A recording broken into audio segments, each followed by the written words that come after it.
Silva, exdirector de inteligencia del Ejército Ecuatoriano, analista y estratega en temas de seguridad nacional. Lo saludamos con el afecto de siempre, coronel. Caramba, qué compleja la situación que vive nuestro país. Sería importante escuchar una primera lectura a esta hora de la mañana. Buenos días. Muy buenos días, un cordial saludo para todos los radioescuchas de este prestigioso medio de comunicación. Gracias por la invitación.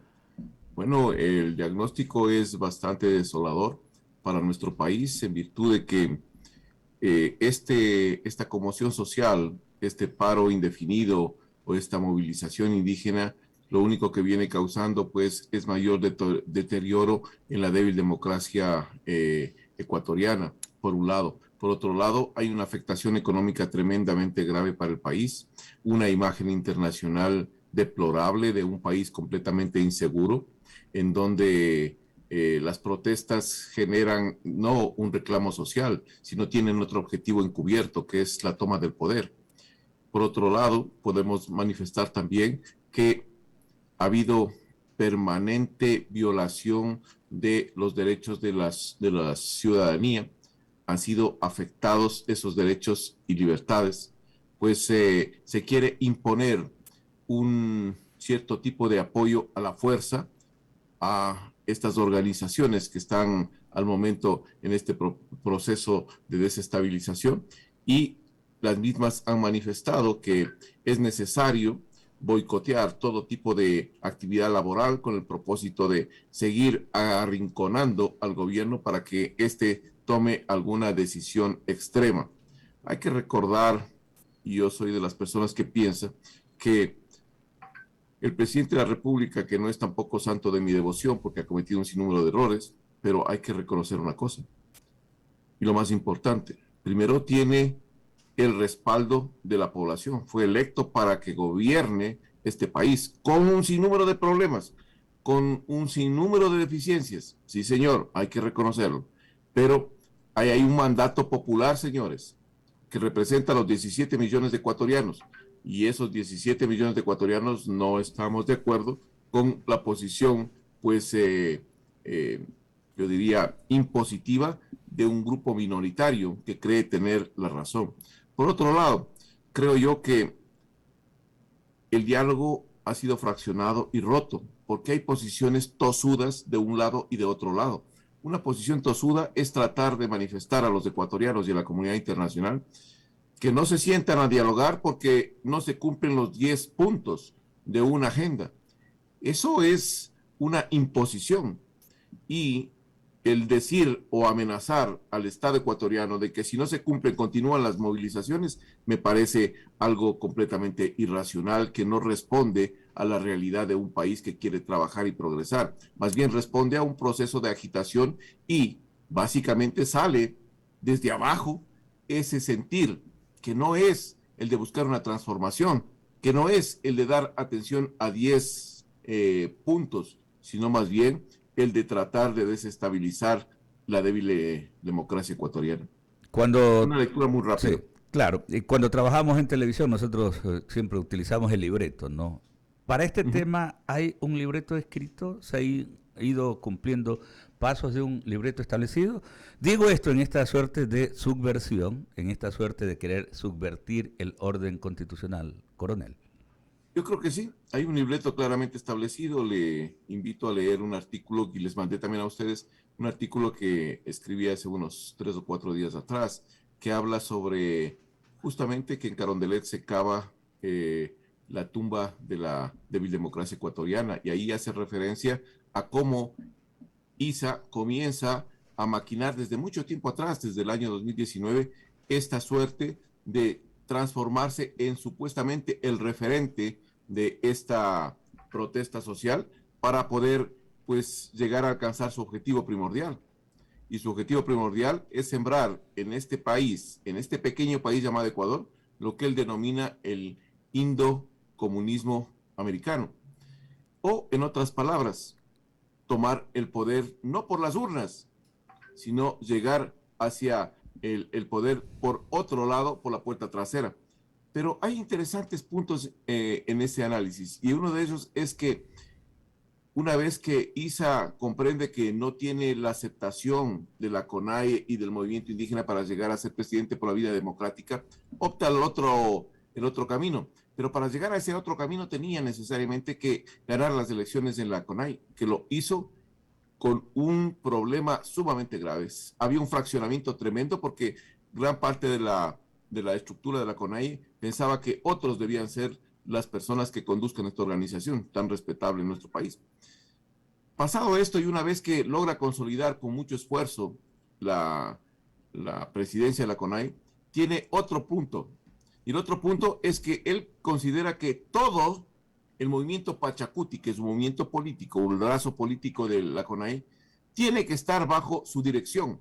Y él tiene que ser el gran administrador de todo, de la CONAIE y de Pachacuti, para tener una orientación completa. Y él tiene que ser el líder que maneje toda esta estructura.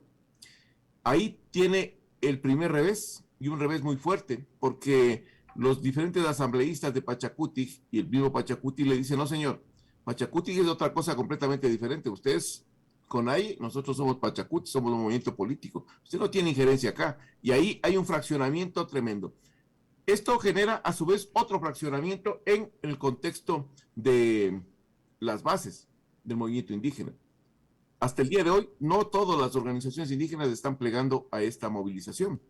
Y eso le preocupa y también le afecta, porque tiene que presionar mucho más fuerte para este tipo de situaciones. El rato que se realiza el levantamiento o esta paralización a nivel nacional, él tiene dos opciones. Sabe muy bien que tiene una deficiencia en la organización, que no están las bases debidamente integradas en este concepto de generar un proceso de movilización nacional. Entonces necesita dos potenciadores o detonadores, como se llaman. El uno era la detención de diferentes dirigentes para poder unificar rápidamente el sentir y el sentimiento del movimiento indígena. Y el segundo es que lamentablemente se pueda presentar una muerte como parte de las diferentes enfrentamientos que se estaban haciendo. Esas situaciones iban a generarse, pero él nunca pensó en que el Estado iba a ordenar su detención.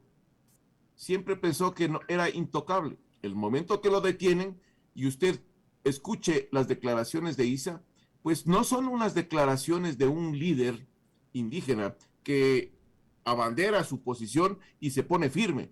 Más bien comienza a dar justificativos incoherentes con relación: estoy aquí porque tengo que ir, estaba abriendo las vías para que pueda pasar y circular la gente. Se le acabó la altivez. Ahí hay un temor, no liderazgo. Liderazgo es cuando la persona que le están deteniendo dice: sí señor, estoy aquí, lléveme preso porque estas son mis convicciones, estoy luchando por esto. Este señor no hizo esa situación. Entonces, esas cosas nos dejan entrever que existen un sinnúmero de procesos, pero dentro de estos procesos hay otro interesante. ¿Quién mete la plata, pues, señores? ¿Quién mete la plata aquí? Dos estructuras. La una, quien se beneficia directamente de esto, es el crimen organizado transnacional. ¿Saben cuánto le beneficia esto al crimen organizado transnacional? 20,000 millones de dólares, señores. Wow. Porque eso le permite seguir saliendo droga que sin ningún tipo de control o con un control mínimo. Porque el resto de la fuerza pública está orientada ¿hacia dónde? Hacia el control de las marchas, de los bloqueos. Las marchas. Entonces dejamos un poco libre y abandonado ese aspecto. Aunque la Policía Nacional trata en todo lo posible y Fuerzas Armadas de darse tiempo para poder controlar. Estar en lo uno y en lo otro. Yo anotaba hace un momentito nomás que solamente en un decomiso acá en Pozorja nomás 4,5 toneladas. La semana pasada en plena. Son 6 toneladas en total. En total. 4 en Pozorja. Creo que están 2 en Manabí y creo que, si no estoy mal, también una buena cantidad en Esmeraldas. Fíjese usted, entonces, en menos de una semana se acaba de capturar alrededor de 6 toneladas, que es un rubro sumamente importante. Esto quiere decir que ese actor está también tras este tipo de movilizaciones, porque a él le conviene que siga generándose más caos para poder seguir sacando su... Correcto, ahí podemos encontrar explicación, ¿no? A todas estas movilizaciones. Esa es la una. La otra, diferentes actores políticos que también tienen su interés. Claro. Algunos actores internos y otros actores externos que quieren también desestabilizar para retornar al país. Así es. Ya vamos a seguir. Ya vamos a Bueno, seguir ampliando aquello. Coronel, permítame que se integre a la mesa del diálogo. Estamos saludando ya a Ramiro Cepeda en esta mañana de martes, compartiendo esta entrevista, Ramiro. Buenos días, Alberto, Verónica, Mario, ¿cómo le va? Buenos días. ¿cómo está Ramiro? ¿Cómo está? ¿Cómo ha pasado? Bien, usted la tiene clarísima. El problema ahorita no es de seguridad nacional, el problema es político. Ya hay que desactivar el problema político. Y usted ya ha citado todo lo que está pasando. Los indígenas tienen un discurso que tiene mucha razón, pero los líderes no lo están manifestando de esa manera. El gobierno también tiene su posición y hay un par de tercos. Discúlpeme que utilice con todo respeto esta palabra, pero la terquedad es la que ha llevado a esta situación de un paro que se pudo evitar. Entiendo perfectamente los beneficiarios del paro, que es lo que no lo ven los demás y lo vemos con claridad lo que estamos afuera. Desactivar este paro solo se puede desactivar con un escenario político, porque está claro, y esta es la pregunta, que nuestra policía ni nuestras Fuerzas Armadas en su vida histórica han disparado contra sus pares, contra sus ciudadanos. Los han diluido sus manifestaciones, han hecho ejercicio de la fuerza. Puede haber habido algún exceso impropio de un uniformado, pero que no ha sido la actitud del estamento uniformado. ¿Cómo diluir esto sin utilizar la violencia extrema que sí la están utilizando porque invocan el Código Penal a su favor, pero nunca en su contra los actores de estas marchas? ¿Cómo desactivamos esto, Mario? Yo creo que hay dos caminos, pero quiero hacer notar una cosa que es importante, justo en relación a lo que se acaba de decir. La fuerza pública, Policía Nacional, Fuerzas Armadas, históricamente nunca han intervenido con sus armas para defender una posición política. Nunca lo han hecho. Y no lo Ni creo que lo van a hacer. No creo que lo van a hacer porque están para defender al pueblo, no para masacrar al pueblo. Ese no es el tipo de Fuerzas Armadas que tenemos nosotros en este país. Segundo, que es importante, el día de ayer se dio un evento que me pareció aterrador.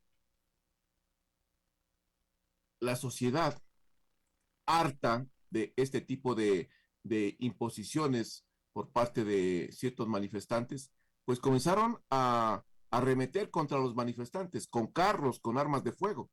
Y se dio una balacera ahí en el sector del valle de los Chillos, cerca de Cumbayá, en donde se enfrentaban entre ciudadanos, disparando y con carros y todo.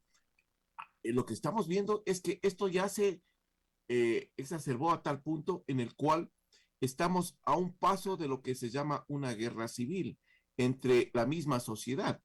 ¿Qué hay que hacer para desactivar este punto?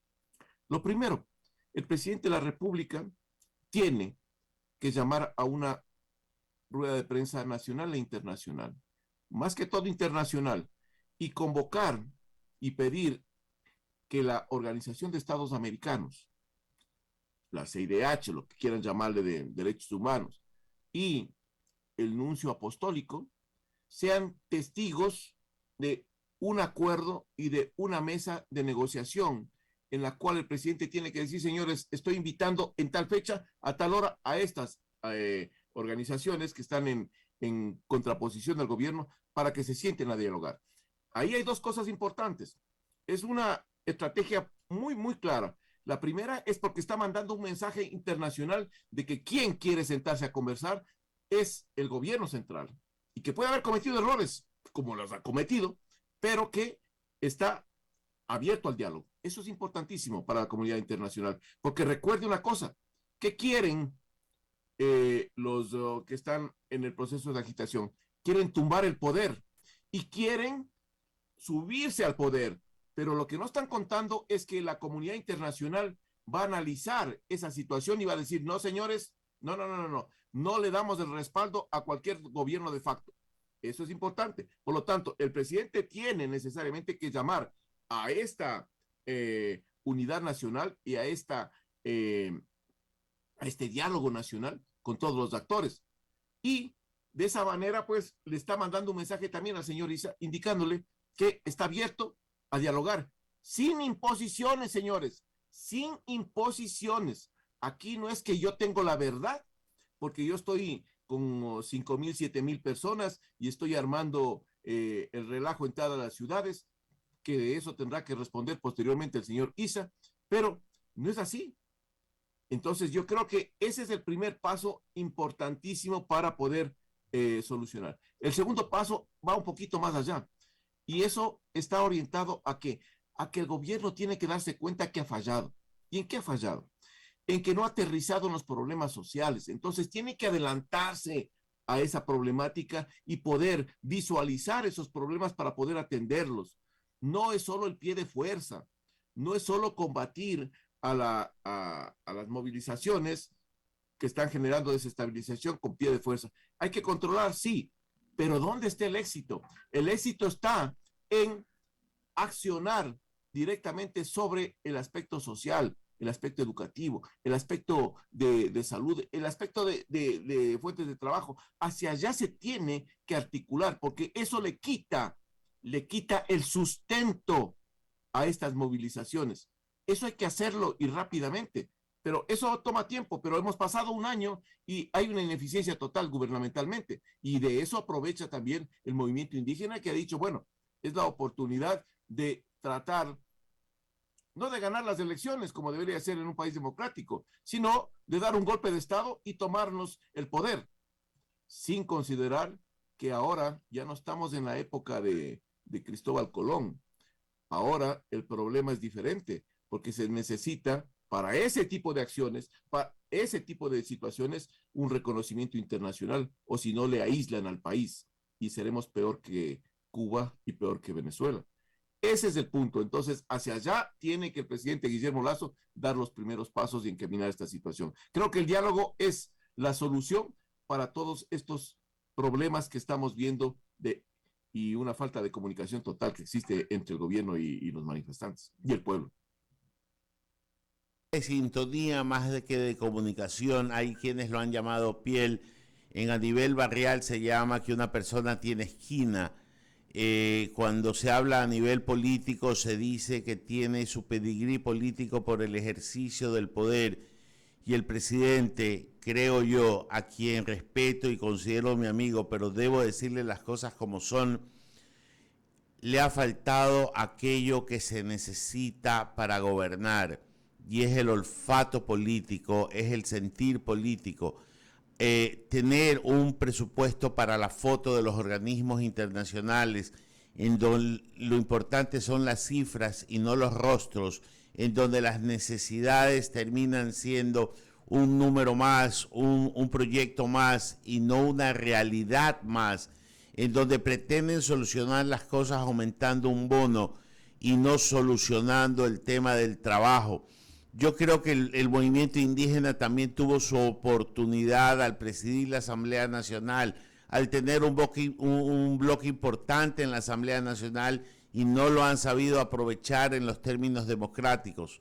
Está claro que ellos no conjugan el verbo de la democracia y conjugan el verbo de las revueltas. Me estoy refiriendo a los líderes que encaminan a los indígenas a actos revoltosos.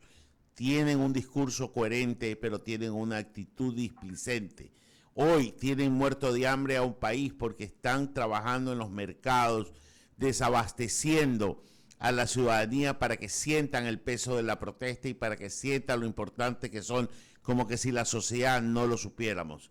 Yo voy a discrepar con usted en el diálogo. Hay una figura dentro del gobierno que no ha tenido la sensibilidad de irse, y es el ministro de Economía y Finanzas, que desde hace rato se le está pidiendo que se vaya. El presidente no lo saca. Por lo menos este ser debería tener sangre en la cara y, por homenaje a la paz social, irse del cargo, y que el presidente tenga la libertad de poner un rostro humano a manejar las finanzas públicas, en que sepa repartir el dinero, como dice el Código Civil, como buen padre de familia, y no como un hombre que termina siendo gobernador de un Fondo Monetario Internacional que efectivamente nos ayuda, pero que no puede ser más importante que las necesidades del pueblo. En todo esto, Mario, o sea, el escenario se vuelve muy parecido a lo que ya hemos vivido en 3 ocasiones anteriores. y resulta que no veo un acto de desprendimiento que nos invite a pensar que esto puede ser desactivado. Es más, lo veo escalando a niveles que no quiero anticipar que puedan suceder, pero quienes ya tenemos un poco de canas y a otros que se nos ha caído el pelo, termina siendo crónica de una muerte anunciada, Mario. Completamente de acuerdo, en un excelente análisis. Yo solo le sumaría una cosa importante. Yo considero que el diálogo tiene que ser siempre un elemento trascendental en este tipo de situaciones, pero acaba de topar un paso que me parece interesante, y este es el remover esa cúpula que tiene de asesores que no sirven para nada, que me disculpen, que no sirven para nada. Ahí tiene un problema estancado y esa situación hay que comenzar a depurarla. Usted ha nombrado el Ministerio de Finanzas. Yo le incorporaría Ministerio de Salud, Ministerio de Educación, Secretaría de Inteligencia y otros ministerios en donde verdaderamente lo único que han hecho es comenzar y continuar la política y la línea ideológica del correísmo, sin poner una transformación y un cambio, lo que necesita el país y el gobierno. Guillermo Lasso, a quien yo también respeto, soy amigo de él, pero yo le dije antes de la segunda vuelta que de llegar él a la presidencia de la República, y eso creo que lo recordará el presidente Guillermo Lasso, de llegar a la presidencia de la República, él tenía aproximadamente de 9 meses a un año para hacer todos los cambios que necesita el país. A partir de esa fecha, lo iban a sacar del país. Espero no equivocarme, pero como se están dando las circunstancias, creo que esos tiempos se han ajustado a la conversación que tuvimos con el presidente de la República. Hay que transformar, hay que no casarse con diferentes actores, no hay que repartir el Estado por cuotas políticas o por favores personales. Hay que saber administrar el Estado, y administrar el Estado no es, señores, colocar a los de la argolla para que sigan las acciones en los ministerios. No, hay que coger gente técnica que hay en todo el país para que verdaderamente saquen adelante el proyecto que está implementando el gobierno. Eso es lo que se tiene que hacer, señores. ¿Por qué la gente protesta y reclama que cerca del 70% de la administración pública es correísta y el señor sigue trabajando con ese tipo de gente? Eso es lo que no se explica a la gente. Entonces, ahí están las partes de las repercusiones, porque la gente que estuvo en el correísmo, pues se debe a una persona, no al señor Guillermo Lasso que les mantiene. Se debe a un señor que anda por Bélgica, metido entre los escaparates y por encima de los tejados. Ese señor es el que está directamente también manipulando todo este tipo de acciones. Entonces, yo lo que creo es que el presidente tiene que darse cuenta. Lamentablemente, hay una burbuja que lo tiene aislado de la realidad. Por eso, el decir que el presidente no aterriza en la realidad nacional, no va a pisar territorio, porque una cosa es estar en cámaras de televisión, otra cosa es estar en una tarima, otra cosa es caminar y saber qué piensa la gente, irse para cada uno de los sectores más deprimidos y saber verdaderamente qué piensa la gente, no esperar una plataforma. Así no se hace política, señores. Yo creo que el presidente en ese aspecto está completamente desinformado, y el nivel de asesoramiento, no lo digo yo, lo dice casi la mayoría de los ecuatorianos, es sumamente pésimo.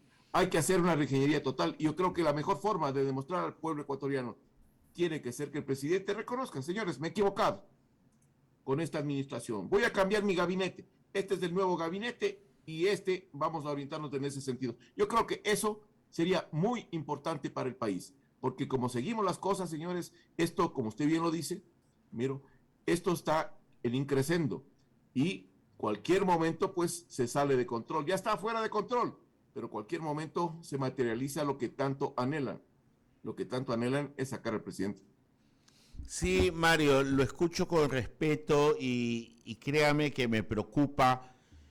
El presidente es un hombre inteligente, nadie lo va a negar. Es un hombre humano y nadie lo va a negar, o sea, porque yo lo he tratado y conozco sus virtudes, pero en el ejercicio del poder no hay que escuchar a los cortesanos que al lado de Palacio le dicen lo que él quiere escuchar. Tiene que escuchar con la piel, tiene que escuchar con los oídos, tiene que escuchar con el corazón y tiene que gobernar, administrar la cosa pública y administrar las necesidades de un país es algo más que administrar los recursos de unos depositantes, es administrar las necesidades, las carencias, todo aquello que un pueblo reclama y que probablemente son infinitas las necesidades versus los recursos que tiene el Estado. Pero no es nada que él no sabía, no es nada que él no conocía. Los políticos no se hacen en el laboratorio de una fundación, los políticos se hacen en la calle, en los pueblos, en los barrios.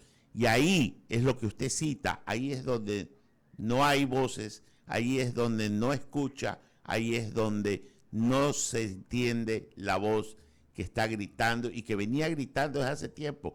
Le hemos venido diciendo, y es un hombre, el presidente, que para mi gusto ha demorado en tomar decisiones, demoró en deshacerse de la ministra de Gobierno, demoró en deshacerse del ministro de Agricultura, demoró en cambiar al ministro de Defensa y está demorando en sacar del gabinete al ministro de Economía. Estas demoras hoy le están cobrando factura. Coincido con usted plenamente que probablemente una crisis de gabinete y un gobierno de concertación y que cese el lenguaje beligerante, pues no puede irse contra un sector de la población que es representado por dos líderes que puede que no le gusten, pero haya un porcentaje muy alto de la población que sí les agrada. No digo que gobierne con ellos, pero no se abra más frentes de los que ya la vida le ha puesto en camino, pues.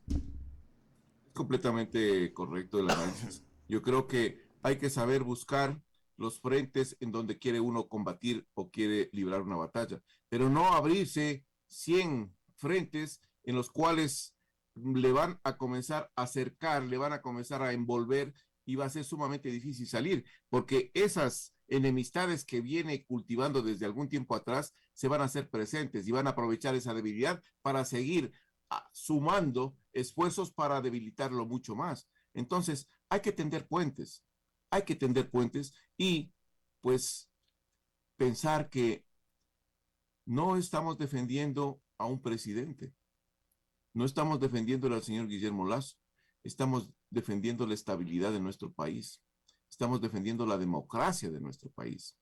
Pensemos alguna vez no en función política ni personalista, pensemos alguna vez en función de este pobre país que se debate en incertidumbre, en caos, en violencia total, en anarquismo total, por actores sociales que piensan tener la razón. Pueden tener la razón, indudablemente. La protesta social es uno de los mecanismos que están parados en la Constitución, el derecho a la resistencia, indudablemente. Pero una cosa es, señores, la protesta pacífica y otra cosa es ese tipo de acciones de barbarie que se han venido cometiendo durante esta semana y la semana anterior y esta semana. Es sumamente deplorable que los dirigentes de estas organizaciones aúpen o sigan moviendo este tipo de maquinaria de desestabilización, viendo las consecuencias lamentables que se están generando. Mario, y no voy a dejar escapar algo que usted dijo y que yo lo he escuchado a través de conversaciones privadas con amigos que portan armas. Dice, las van a portar y las van a usar de ser necesario.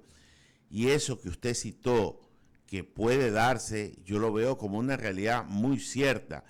La gente está, voy a utilizar una palabra que no me gusta y es una mala palabra, pero está emputada de lo que está sucediendo y no está con capacidad de aguantar más. Y resulta que el problema es va mucho más allá que un sector indígena poblando las calles de las ciudades y barrios del país. Es mucho más fuerte, pero no nos podemos quedar en la epidermis de responder a bala una protesta social, venga de donde venga. Por tanto, eso que usted dijo y que yo se lo corroboro con estas conversaciones en privado, termina siendo una realidad que Dios quiera no se dé. Lo peor para nuestro país sería que se inicie lo que estamos comenzando a arrancar ya. Estamos dando los primeros pasos a una confrontación entre ecuatorianos, una guerra civil, en donde las posiciones políticas, ideológicas y de defensa de pseudos caudillos políticos, pues van a originar un desangre nacional. Esto hay que evitarlo a toda costa. Y los primeros datos ya se están registrando. En Quito, en el sector de los Valles, ya fue el día de ayer en la noche una confrontación a bala y entre la sociedad. En Riobamba, una persona en la manifestación, pues descargó su arma contra el movimiento indígena y el movimiento indígena lo siguió y estaban tratando de incendiar su casa.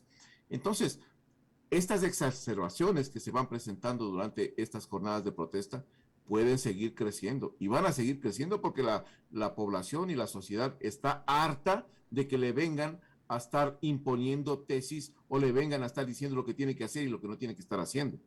Eso se acabó. Eso tal vez podrá ser en algunas organizaciones donde supuestamente el caudillo o en algún país donde los sistemas dictatoriales son los que marcan la pauta.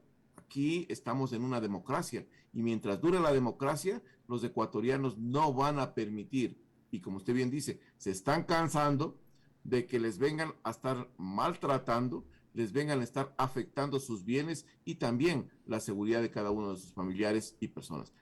Cualquier momento puede estallar esta cosa. Ya hay convocatorias en diferentes ciudades del país para defender las ciudades de estos ataques, de estas hordas del movimiento indígena que están causando devastación en algunas ciudades. Entonces, esta confrontación se viene y se viene también a pasos largos. Y el Estado, pues, no podrá hacer mucho por eso. Coincido con usted y hoy día más que un análisis de seguridad ha sido un análisis político, Mario, porque el problema es político y siempre diré que esto era visto con la actitud que se estaba tomando desde el poder y con los oídos cerrados que jamás escucharon a la gente que queriendo este gobierno tenga un éxito. Yo diría que un poco la inexperiencia política de un mandatario con buenas intenciones pensó que administrar era lo mismo que gobernar y ahí creo que está su grave error. Mario, que tenga buenos días y agradecerle. Ramiro, muchísimas gracias por la invitación. Siempre un honor el poder conversar con ustedes. El honor es nuestro, Mario.